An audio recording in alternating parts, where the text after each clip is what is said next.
সালটা 1999। কার্গিল যুদ্ধ তখন তুঙ্গে। বরফে ঢাকা পাহাড়ের গায়ে গায়ে শুধু বন্দুকের গর্জন, গোলাগুলির বিস্ফোরণ। ভারতের সেনা জওয়ান বিক্রম আর পাকিস্তানের সৈনিক আলী, দুজন দুই দেশের, দুই শিবিরের, দুই শত্রু। কিন্তু যুদ্ধের মাঝেও কখনো কখনো ভাগ্য এক অদ্ভুত খেলা খেলে। এক রাত ভয়ঙ্কর গুলির লড়াই চলছিল। ঠিক সেই সময় বিক্রম গুলিবিদ্ধ হয়ে পড়ে যায় মাঝখানে। নো ম্যান্স ল্যান্ডে। রক্তে ভিজে গেছে বরফ। তীব্র যন্ত্রণায় ছটফট করছে সে। চোখের সামনে সব ঝাপসা। কেউ এগিয়ে আসছে না। ঠিক তখনই পাকিস্তানি সৈনিক আলী দূরবীন দিয়ে দেখে একটা সৈনিক মাটিতে পড়ে আছে। সে বুঝতে পারে লোকটা শত্রুপক্ষের। তবু তার ভিতরের মানবতা চুপ করে থাকতে পারে না।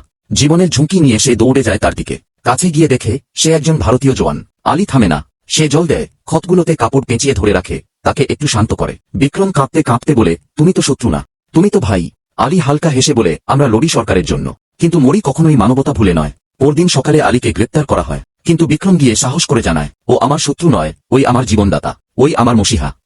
কারণ যুদ্ধের ময়দানেও মাঝে মাঝে জয় পায় মানবতা।